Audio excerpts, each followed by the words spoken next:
So with that, we can get started. Good morning, everybody. Looks like we got a very rowdy, very packed room today. I appreciate it. There it is. Security, get that guy. Thank you, everyone, for making the time to join us. I'm Seb Rodriguez. I'm a strategic partner manager with Pantheon. With me, I have Anthony June, also known as AJ, an application manager for Macomb County, Michigan. And we were supposed to have a third, ivanstegic, CEO of 10-7.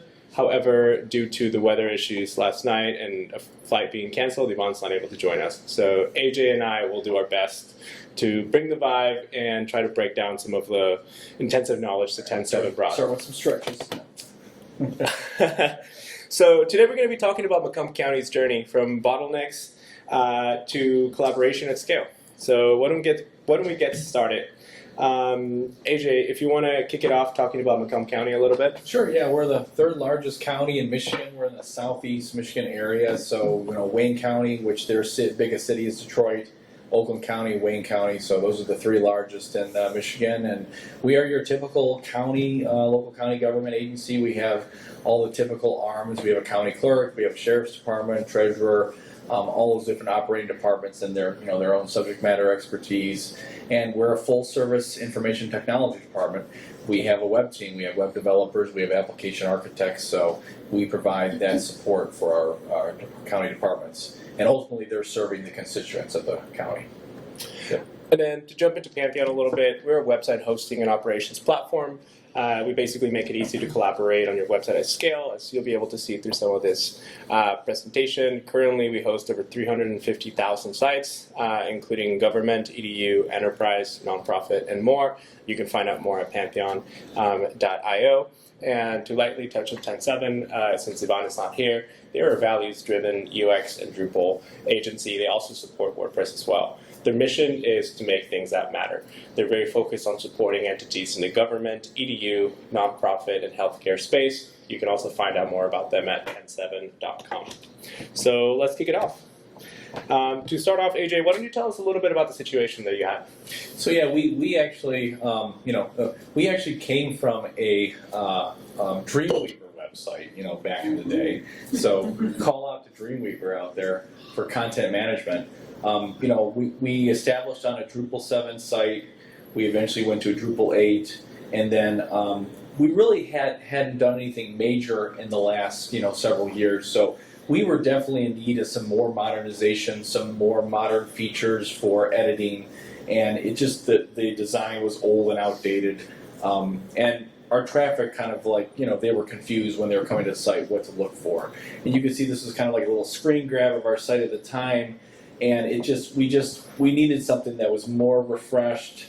We wanted more modern look and feel. We definitely wanted the self-service so that our content editors could basically edit the web pages on their own. They didn't need to open up a web ticket. And then just like I said, general requests for more features and functionality. So yeah, we were basically growing. We were growing in size of communicators and editors around the county. More people wanted to be able to do things with the website, with their web presence, and we wanted to make sure that we could support them, make sure that they could take action, they had ownership over content, and they were able to be successful. And we had some general security concerns because we had 50-some, 60-some content editors at the time, and we wanted to make sure we were enabling them, empowering them, but we wanted to make sure they could they were controlled and they could only edit what they needed to, and there wasn't risk of cross-department changes. So we went out to RFP. It actually was an RFQ, and we kind of received responses from multiple web partners, and 10-7 was one of them. We actually had another web partner that we worked with, and the goal was to modernize, and ultimately we finished up with 10-7 and we moved to Pantheon for hosting of the website. Now, I can't do a great South African accent, so I won't be impersonating Yvonne today. But I'll talk a little bit about what 10-7 was able to do and how they were able to support Macomb County to start it off. 10-7 started with a multi-level audit, including every team member involved. They kicked it off with a technical audit to understand exactly how the site is configured, what's installed, what's the code base like, what theme is set up, basically look at all the nuts and bolts of the operation to have a general idea of what the technical side of things looks like. From there, they did the same thing with the UX audit, breaking everything down. The design of the site, where people go, what they're visiting, what the workflow for an average user and the experience through the site looks like, and use that to kind of understand and find some key findings, document what every user needed, document what the team at Macomb needed, what's critical to have and what are nice to have, what people would probably enjoy having around. With that, they found missing features and actual necessities. For example, permissions by department. AJ shared that was one of the bigger security liabilities with the website at the time. And then in 10.7 set a plan to remediate and migrate the site involving 2 different code bases, which we'll be elaborating on in a little bit. All in all, this project took about 6 months from start to finish, which in its own is pretty impressive. Now, let's talk a little bit about how Pantheon empowered Macomb County's collaboration. To start it off, we made it easy for the team to migrate and iterate through the content and what they were working through on the site. The ways that we're able to do that is via the workflows that we offer. For example, our standard workflow, which is dev test live, allowing your teams to have a steady route for your code to be floating, and keeping the cowboy coders from just pushing random stuff to live. I saw you smile. I know you know what I'm talking about. And then we also offered Multidev, which is a collaboration feature that allows you to just spin up carbon copies of your live environment with a couple of clicks. This, again, allows developers to work in tandem, building different features at the same time, working on different things at the same time, just to make it easier to develop those higher level collaborations. Unlock the bottlenecks, and with that we were able to support 10.7 with having an easier time collaborating with Macomb County and developing the next iteration of the site. We use that feature branching all the time for new ideas, new testing, and it's great that you're kind of on your own little sandbox current version of the site with this new thing you can test, so it's great. We used to have an internal joke, give developers their Saturday back, going back to any developer that pushes something on a Friday and next thing they know they're getting a call Saturday afternoon when something is broken. We make sure that you don't have to deal with that. From there, we also help with performance, security, and uptime. Kicking it off, there was 70 subdomains that had to be routed for testing on this. As the project was getting started, Yvonne worked with our team and we enabled a test site for them to be able to develop and test efficiently, and with that we also enabled 70 subdomains for them to be able to actually test everything and make sure that everything was going to work properly on the platform. Every department and every initiative was its own subdomain, so it was really hard to manage all that. Yeah. With that too, we offer advanced page caching via our advanced CDN. You can see a little bit of a breakdown for our infrastructure here. Our ACDN basically just allows us to performantly deliver your website on time. And then on top of that, we have security designed into our infrastructure on our edge layer, locking down production environments, allowing us to have unreadable code so no one can do injections into your code, as well as our containerized infrastructure, which allows for traffic spikes without the worry of, is my site going to crash because of this? Next, AJ, if you want to talk a little bit about how the build, migration, and launch went. Yeah, like I said, this started as an RFQ, and we actually selected a different partner, and that's how we started the project. And then ultimately, that partner provided us what they could up until a point where we're like, well, we need another, we need somebody else to help us further. And then that's when 10.7 came on board, and they were able to kind of do a review and easily move us over to Pantheon. Really, very limited headaches. We were upgraded onto Drupal 9 at the time, and then we were able to continue the project because one of those big things we needed some additional features for group access, and we wanted to make sure we had control over when people were onboarded. We ultimately wanted to encourage single sign-on, so we were able to integrate our site with our Microsoft Entra tenant. So all those things kind of put a real slowdown, but then we got 10.7 on board. They were aligned with us. We were able to launch the site. They helped us with those other features that we had some gaps on, and then we launched the site in November of 2023, and it's been successful since. Yeah. To summarize a little bit into 3 main points, we were able to support through our joint collaboration and on-time launch, support for all content and web editors, as well as the ability for IT to sleep at night, not having to worry about infrastructure or security issues. Here we have a short clip. AJ, if you want to walk Yeah, us this is through. just a little flyover of the new design. So we've got a top-level header with some navigation, elected officials, career opportunities, contact.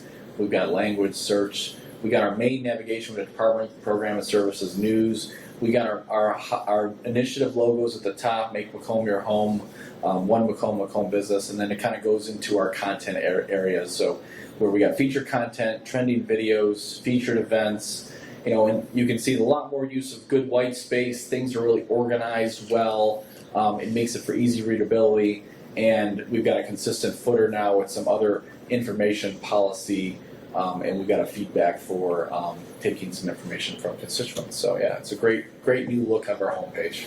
That video moved pretty quickly, so Yes. let's look at it in a little bit more detail. Yeah, so again, our goal was modern look and feel. So we wanted landing page types because we have a lot of initiatives in the county, and we wanted a space so that, again, it's not a department, it's an initiative, and a lot of people are supporting that. So we wanted to make sure we could allow access from different content editors from different groups. Landing pages helped us. We could highlight media a little bit better. We added a I want to menu, which is great because it's a quick way for people to find the thing that they're looking for. So those are curated based on the top programs and services people are searching for. And then we wanted to promote content. We wanted to promote video more too. So that's why we have that trending now section. So overall, yeah, we were able to add some nice to haves on the website now. And then this was the biggest one, was talking back about group-based organization for access control. I mean, we had about 50, 60 some content editors before we launched, and then that grew. We had departments building out their communicators. They had more people focused on social media, web presence. So we grew. I mean, we doubled. We're about 120 some now content editors. These are business unit users around the county that have been enabled and empowered to edit the content for their pages. So we don't edit the pages anymore as a web group. So we're freed up to do more things like maintain the site, worry about accessibility, worry about the back end, and then this new design modernized the workflow. So these editors, they can do pretty much anything they need to make sure that their messages are apparent on their pages. And this was another one. A lot of departments had their own little newsrooms and unique things to communicate, big things happening in their groups. So we were able to consolidate that. So we've got a standardized kind of news and events section. We have these different page entity types that allows people to communicate those items. And it's a way for people to come to the site and they can search across the county to find out. It's not just what's going on in this department, now what's going on for the whole county, and they can get that. And it's integrated with the landing pages and the department pages. So when people do drill down through our navigation, they still get information about what's happening, and that's relevant to that group or department. As AJ mentioned, part of what we were able to deliver altogether is taking governance to a whole new level, making it easier for teams to collaborate, making it easier to set brand and standard guides, understand what communication guides should look like, create new rules for the guiders, for the technical teams to also be able to set better standard for the requirements that they need to know, and also have more open collaboration policy. They were also able to set better usage policy for contributors, stage monthly training events for both web and comms teams, and also quarterly contributor meetings so that people can be better aligned, people can be unlocked, and being able to have the collaboration that they're looking for out of their teams. Yeah, that governance was a big, great improvement, takeaway, and again, because we're not worried about publishing people's content every day, it frees us up to do some of these other things, and it's great. Now, to talk a little bit more about the collaboration, some people at Pantheon like describe our agency collaborations as a three-legged stool, where you have the three legs holding everything together, right? You have the platform, you have the agency doing all the build and technical work, and then you have the client who has an incredible brand and a story that needs to be told together. So that's where we all came in together. Macomb's team can now work with our partner 10/7, keeping their site up to date, any new and upcoming projects that they want to work in. They can now iterate freely 10.7 works on all patches and features, again, keeping it going forward for the Macomb County team so that their team can focus on accessibility, site maintenance, quality assurance, SEO, all the other things that were top of mind that should be considered priorities over trying to push content daily or trying to support the rest of the teams outside of the web. Yeah, we've got a consistent DevOps now between 10.7's developer group and our group. We all follow the same workflow. And the nice thing about Pantheon is that it supports multiple partners. So if we needed to add another partner in, we could. So it's a great thing for us to be flexible. Yeah. AJ, do you want to talk a little about this? Yeah, so I mean, like I said, the big takeaway for me was we made this site more self-serviceable. We went from it's up there 60 to 120 content editors. We're probably more than that now. So we're really empowering the departments to kind of self-serve the website. This idea that you have to be IT to update a web page, I don't think so. If you can edit a Word document, you can edit the website, and it's that easy. And it lets them kind of move forward with what they're thinking for their pages and how they communicate. Our help desk tickets dropped severely. 50% initially from the last year when we were looking at, and most of that was related to content publishing. People were just asking us to publish the content that they already had. We have more business users managing the website now. We've got that group policy that supports the controls so that people don't worry about editing something they don't have access to. Our web traffic counts are going up, so we're over 350,000 visitors each month now. We got rid of the site bloat through workflow. So people can archive, people can delete pages, so that we just don't have these no longer relevant content that's just hanging out there on the site, affecting performance. I think 50% reduction of help. Yeah, I mean, if you've got an IT group, internal IT group, and you're looking to, make an impact here, this was the biggest, key performance indicator for me was just that reduction. And again, I have two web developers, so it really frees them up to be able to focus on things that I want them to focus as a developer, not a content publisher, Yeah. Yep. Awesome. So let's talk about 3 key takeaways and benefits from here. Ultimately, establishing governance was one of the bigger issues that Macomb was dealing with.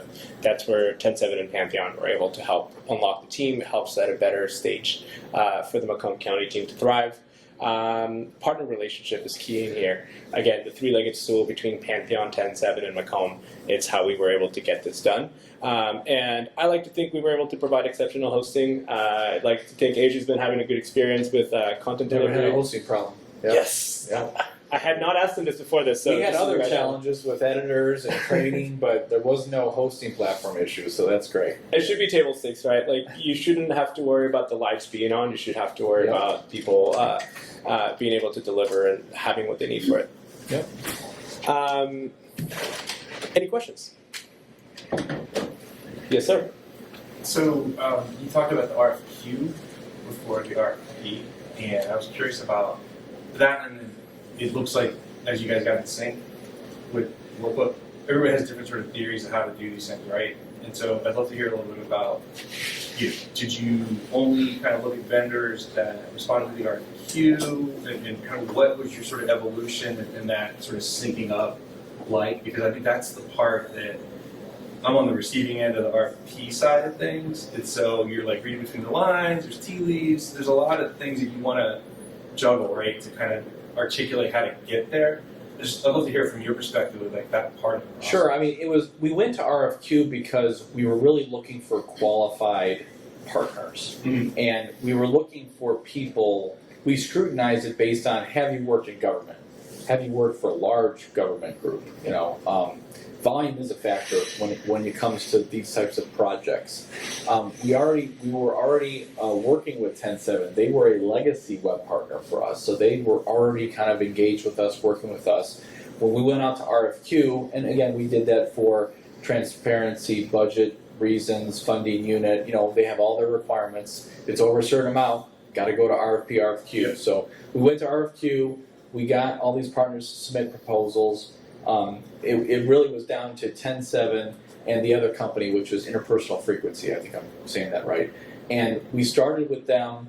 They took us to a certain point, And then we had some features that we additionally wanted, and so we went back to 10.7 and we said, hey, can you also provide these for us? So we actually got the benefit of multiple partners through that process. And that RFQ process is a way for us to get those qualified people so then we could get multiple proposals.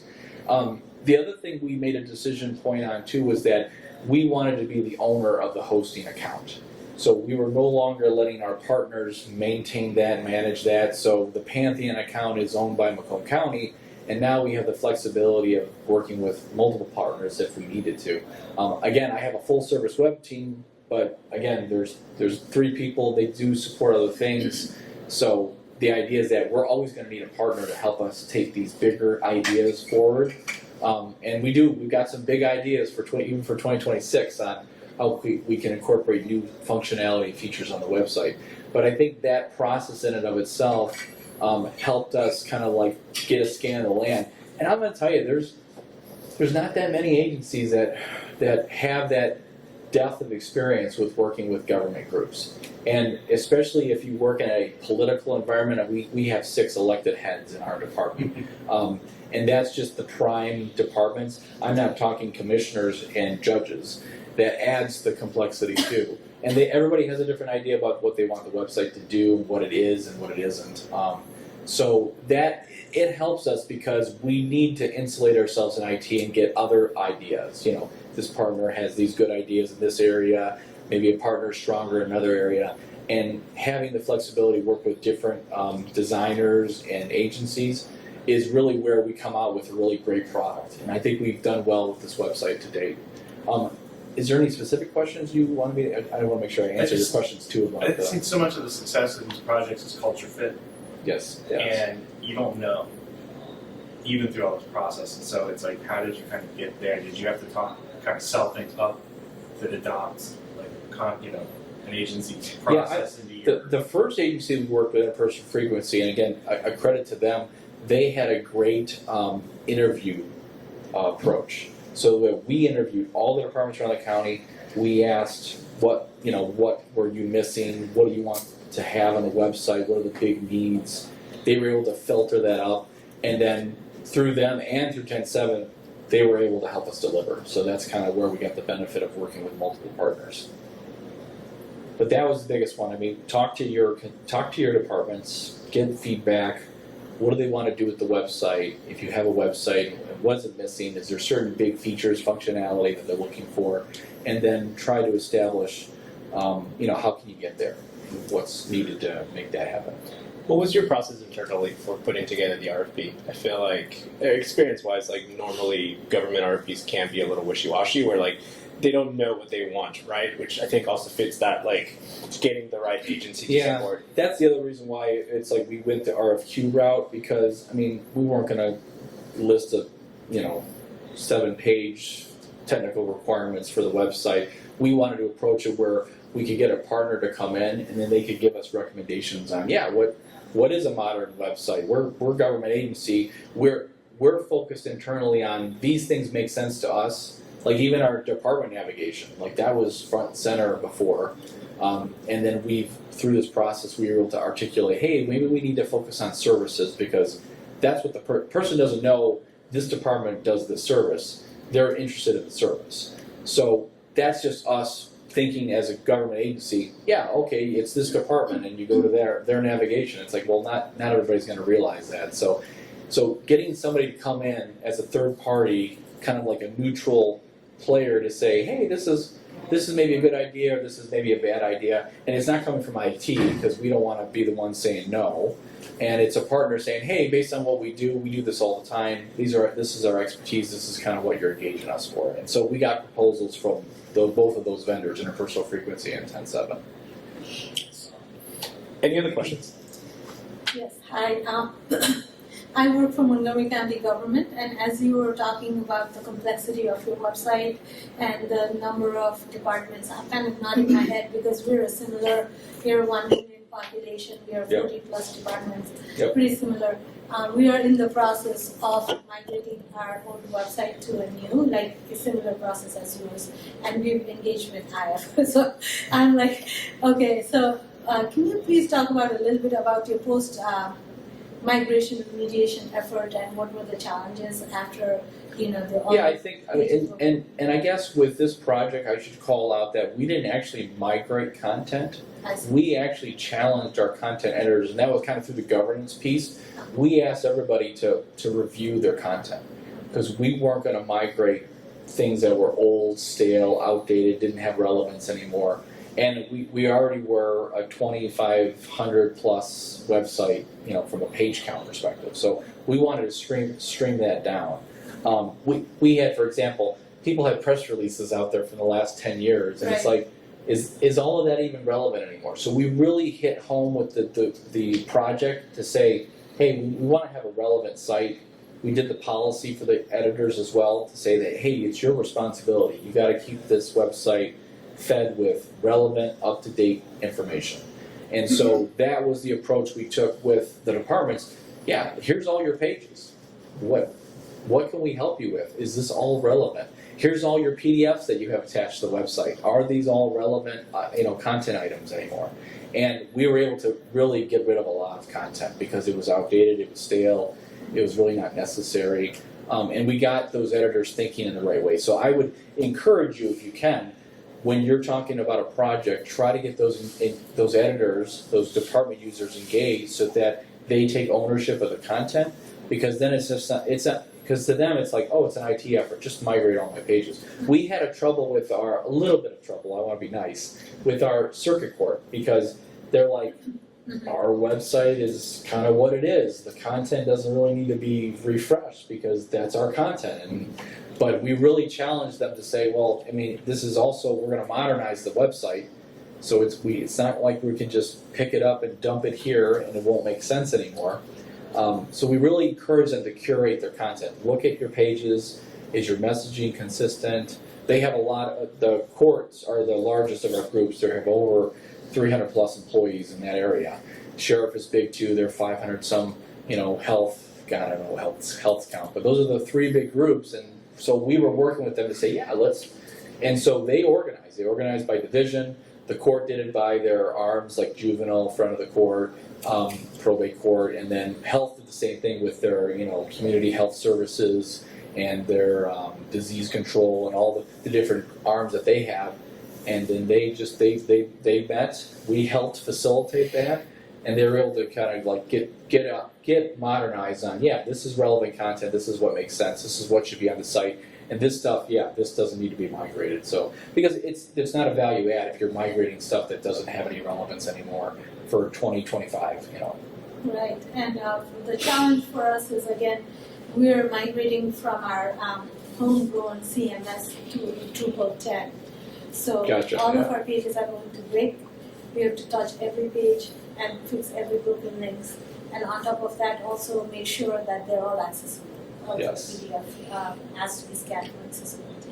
It's quite a task. That is quite an endeavor, and I wish you success and luck with it all. And it's not easy, but yeah, like I said, you really have to farm a lot of this stuff out to your editor groups, because really they're the ones that know their subject matter. They know what makes sense to communicate their messages, and then being able to deliver them a site that just empowers them to do all that. And that's kind of what our approach was.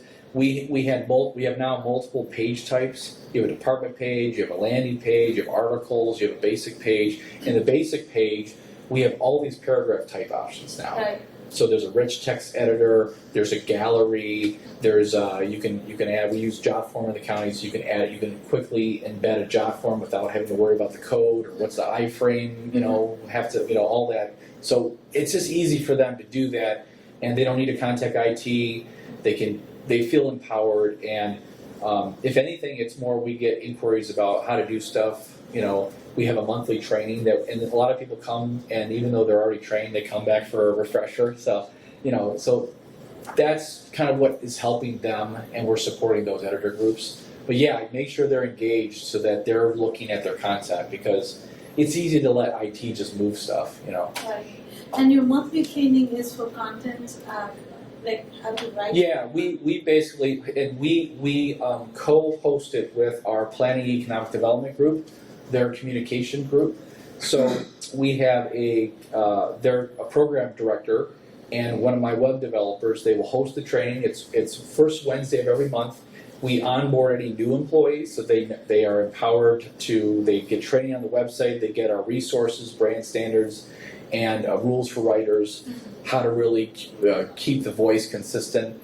And then we also encourage anybody that just wants a refresher. Hey, if maybe you change your role and now you're going to be managing more, web presence, and you're going to edit the website, you're going to maintain content on the website, we get those people as well. So, and that's been pretty successful. I would definitely encourage you to do that. And then we do the quarterlies just so that we bring them all together and let them know any big changes, what's our plans for next year, any challenges, if there's bugs or anything going on, we want people to be aware. That's good. Thank you. Yep, you're welcome. Are you running that migration internally, or do you have an external agency supporting it?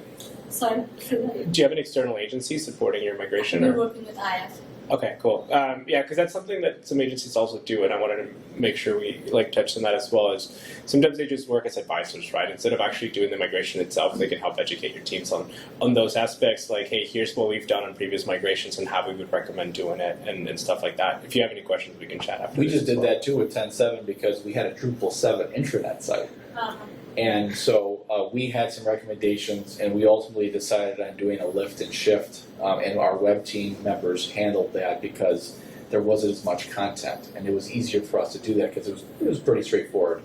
But yeah, it's always good to get a partner to kind of like give you a recommendation or hey, what your approach should be. And sometimes you got a good relationship with these partners. It's like it's hey, this is what you can do. Do you need an official statement of work? No, maybe we just need some time and materials, hours to talk through stuff and then come up with some decisions. We also have a web core group now, which also helps with the governance. So we've got our CIO, our public information officer, that program director I mentioned for planning, myself. We participate in a bi-weekly meeting and we just talk about the website, make sure everything is kind of, hey, is there gaps, things are moving forward, challenges. I think it's good to have that internal organization. 10.7, no partner attends that. It's just us talking about what are our challenges, what should we do next with the website. We got a lot of cool ideas for 26. Hopefully we get some money from the funding unit, yeah. Any other questions? Up here first, and we have one in the back. You mentioned the group, the group module basically. And full disclosure, I used to work at 10.7 and I worked on the site, so. I'm curious how has that worked for you? Has it caused any problems? Has it been Well, and the problem with the project was that we didn't really have a good way to manage that. There wasn't a group module when we were getting ready to launch, and that was a big call out for us. Like, hey, I can't have just an editor be able to edit anything. And that was just the approach of the other partner. It's just a different, a design approach, right? Hey, if you're an editor, you should be responsible. You're only going to edit your own content. Well, in our county, we were like, we know our users. One, it may not be on purpose. It may just be an accidental. Oops, I updated this content. So that group module implementation helped us be able to provide that assurance. So really, when we train people, we're training them on how to use the website, and that's kind of universal. But then when they get access, they're provided access to their own group membership. So they're a member of the clerk's office, they're a member of the treasurer's office. And so they only see page content and they only see media from that department. And that's what helped us with that aspect of the website. So that was a big benefit because we could communicate to our technical groups, hey, we've got security in the website, group access, we're controlling that. And then the editors were reassured because they're like, oh God, I'm not worried about using it because I'm worried I'm going to break somebody else's content or I'm going to mess up somebody's images that they're using somewhere else. So that was a big reassurance to the end users as well. Yeah. And we had another question back there, sir. Thanks.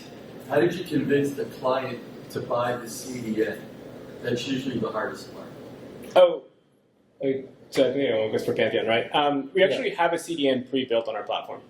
Okay. We have advanced features that I think Macomb County might be leveraging that allows for to have a WAF, for example, that allows to have IP geo-blocking redirects at the edge and stuff like that. But our platform actually has a CDN built on any site plan that you purchase with us. So it's not a convincing you to buy it. It's like hey, it's kind of a nice to have already. We do a lot, as you can imagine, in county government. Everyone wants to have a buzzword initiative, so we have a lot of vanity URLs, and we have a lot of redirects on the website. We're using the redirect module, which is great, and we're buying domains as those programs or initiatives come up. But yeah, we've never had any issues. Everything's working very well. Yeah, we're happy. Yeah, and for Pantheon, it's Fastly. That's pre-built on the platform right now. Let me ask on your platform, how do you do site search? Sorry? Site on your search. platform, how Uh, do you site search? we use Redis. Thanks. Any other questions? Like, I'm curious, after launch, were there like things that you were like, oh shoot, we need this actually, like, or we totally missed I think. this, or Oh yeah, I think you can imagine with any big project, there's some oopses, or there's some things that are like, well, we had a feature before, and now we don't have that feature now. I'm gonna call out that with this new design, we didn't have this this idea of having department or group-based alerts on the website. So the website currently has global alerts. So instead of having a department-based alert where, like, for instance, you can put up an alert that just is on a certain group's pages and it's all their pages, we don't have that functionality right now. It's come up a couple times, but because of our really broad kind of coverage with the basic page and our department pages, we've just encouraged users to use different content paragraph types to communicate the alerts. So there's a call to action paragraph type that people use for alerts, or hey, there's a flood in the office and we're going to be closed half a day.